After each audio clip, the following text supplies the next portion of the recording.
दोस्तों, कल ही भारत ने अपनी अग्नि प्राइम मिसाइल का सफल परीक्षण किया था और अग्नि प्राइम मिसाइल के सफल परीक्षण के बाद आज रशिया की तरफ से अग्नि प्राइम मिसाइल को लेकर एक बयान दिया गया है। और रशिया के इस बयान के कारण इस समय चाइना के तोते पूरी तरीके से उड़ चुके हैं। दरअसल कल ही डीआरडीओ ने अपनी अग्नि प्राइम मिसाइल का नाइट यूजर ट्रायल किया था और ये हमारी अग्नि प्राइम मिसाइल का प्री इंडक्शन ट्रायल था, यानी इस परीक्षण के बाद इस मिसाइल को हमारी तीनों ही सेनाओं को सौंपा जाना था। हमारी अग्नि प्राइम मिसाइल का लोहा ऑलरेडी अमेरिका मान चुका है और आज अग्नि प्राइम मिसाइल को लेकर रशिया की तरफ से बोला गया है कि जो ये भारत की अग्नि प्राइम मिसाइल है, इस मिसाइल की मदद से भारत काफी आसानी से 1000 किलोमीटर से 2000 किलोमीटर की रेंज में 100% एक्यूरेसी के साथ टारगेट को हिट कर सकता है। और भारत की अग्नि प्राइम मिसाइल से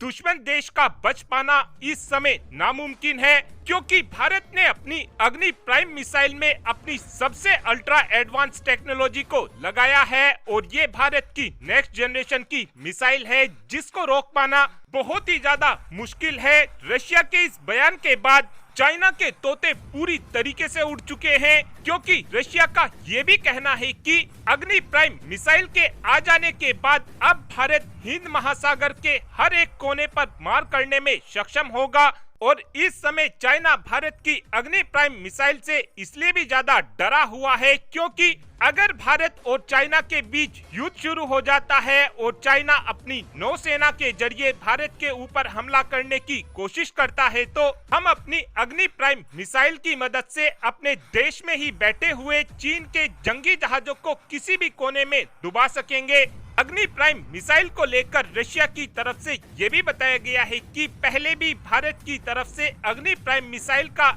इंडक्शन ट्रायल किया गया था और ये ट्रायल भारत की तरफ से 7 जून 2023 को किया गया था और ये भारत की अग्नि प्राइम मिसाइल का दूसरा यूजर ट्रायल था। और ये परीक्षण भारत की तरफ से इसलिए किया गया है क्योंकि जो भारत की तरफ से पहला इंडक्शन ट्रायल किया गया था वो दिन में किया गया था, लेकिन इस बार जो इंडक्शन ट्रायल किया गया है ये रात के समय में किया गया है। और किसी भी मिसाइल का रात में परीक्षण करना दिन के मुकाबले 10 गुना कॉम्प्लेक्स होता है, यानी अब हमारी अग्नि प्राइम मिसाइल हमारी सेनाओं के पास जाने के लिए पूरी तरीके से तैयार हो चुकी है। साथ में एक अपडेट भारत के फोरेक्स रिजर्व को लेकर भी आया है और फोरेक्स रिजर्व का ये अपडेट देना इसलिए ज्यादा जरूरी हो जाता है क्योंकि आज भारत ने 77 साल के इतिहास को तोड़ दिया है। आज तक भारत ने सबसे ज्यादा विदेशी मुद्रा भंडार को जब छुआ था उस समय 645 बिलियन डॉलर भारत के पास विदेशी मुद्रा भंडार था और ये टारगेट भारत ने 2021 में छुआ था, लेकिन आज भारत ने 645 बिलियन डॉलर के आंकड़े को भी क्रॉस कर दिया है और आज भारत का फोरेक्स रिजर्व 645.6 बिलियन डॉलर हो चुका है और ये भारत के इतिहास का अब तक का सबसे ज्यादा विदेशी मुद्रा भंडार होने वाला है।